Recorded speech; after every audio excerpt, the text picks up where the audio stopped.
Bonjour, on prend notre petit café. C'est agréable d'être avec vous. Donc, qu'est-ce qu'on a vu jusqu'à présent? On parle de l'œuvre de la croix.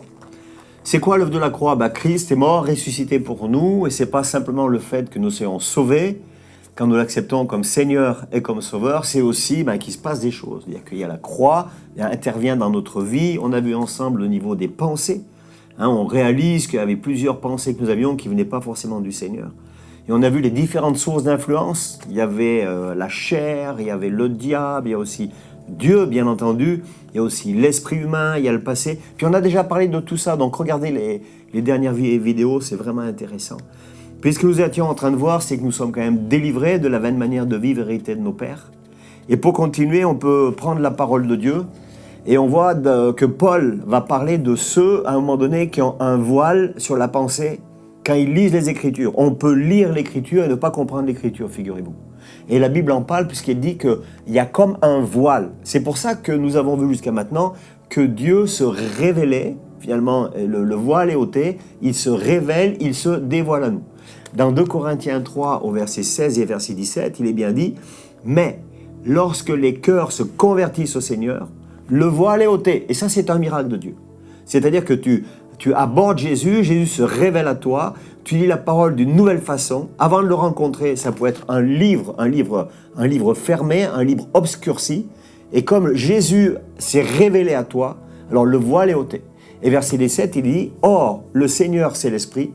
Et là où est l'Esprit du Seigneur, là est la liberté. » Alors, en résumé, on peut dire quoi? Suite à cette révélation, cette déclaration d'amour, cette révélation d'amour de la part de Dieu, l'esclavage est rompu. La malédiction est levée. Et donc, notre pensée est libre. Et on le comprend maintenant. Lorsque ce problème intérieur d'autorité est réglé, le problème d'autorité, on l'a vu jusqu'à maintenant, c'est Romains 6, verset 16, nous sommes esclaves de ce qui a triomphé en nous. Donc, auparavant, nous étions esclaves de plusieurs choses qui n'étaient pas à la gloire de Dieu et qui prenaient autorité sur nous, n'est-ce pas? Alors, à présent, la vie et la paix de Dieu vont reprendre toute leur place. Donc, on va redevenir esclaves de Dieu comme à l'origine, finalement. Mais là, le cadeau, c'est que la vie et la paix de Dieu reprennent leur place.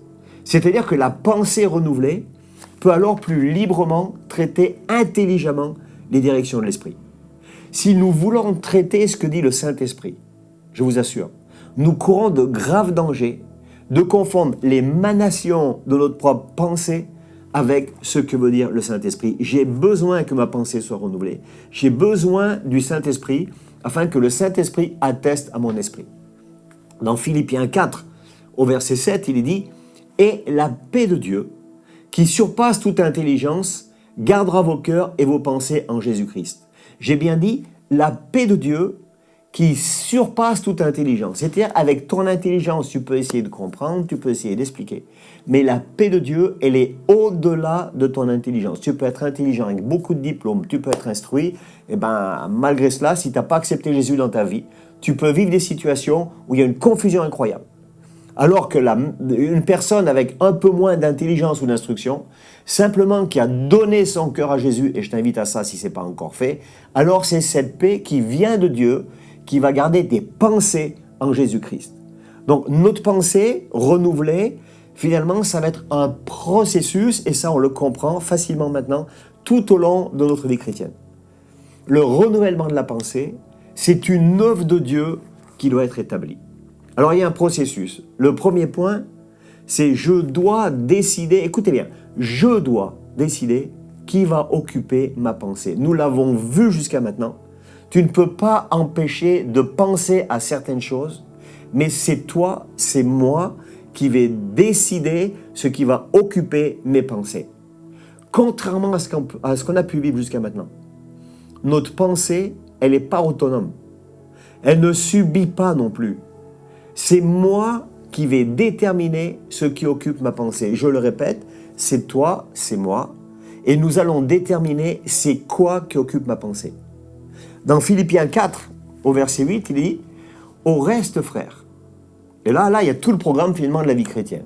« Au reste, frères, que tout ce qui est vrai », donc le vrai, c'est le contraire du mensonge, « tout ce qui est honorable », c'est le contraire de ce qui est déshonorable, « tout ce qui est juste », c'est le contraire de la justice. Tout ce qui est pur, c'est le contraire de ce qui est impur.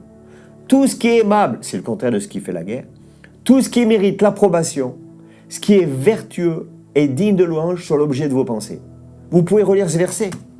Tout ce qui est digne de louange soit l'objet de votre pensée. Tout ce qui mérite l'approbation, tout ce qui est aimable, tout ce qui est pur, tout ce qui est juste, tout ce qui est honorable, tout ce qui est vrai, que tout cela soit l'objet de tes pensées. Ça veut dire que ça devient maintenant les critères pour sélectionner c'est quoi qui se passe et c'est quoi que tu acceptes au niveau de tes pensées. Là, on le comprend maintenant. La pensée, elle n'est pas passive. C'est-à-dire que je dois gérer mes pensées. Je dois rassembler mes pensées. Et ça, il n'y a que moi qui peux le faire. Dans 1 Pierre 1, verset 13, il est dit « C'est pourquoi, saignez les reins de votre entendement, soyez sobres, ayez une entière espérance dans la grâce qui vous sera apportée lorsque Jésus-Christ apparaîtra. » Le deuxième point, c'est le renouvellement de la pensée. Là, il ne nous met pas à l'abri de la tentation. Et ça, je propose qu'on puisse le voir la prochaine fois. OK ? Donc, j'espère que ça nous permet d'aller ensemble dans l'œuvre de la croix, et réaliser que Jésus nous aime, qu'il veut faire un travail au niveau de notre pensée, mais c'est à nous à choisir. OK ? Donc, à très très vite pour la suite un peu de cette histoire-là. On va prendre du plaisir, vous allez voir. Soyez bénis. On reste en contact. Vous vous abonnez sur notre chaîne YouTube, Église Novation Officielle, sur Facebook et sur Instagram. À bientôt.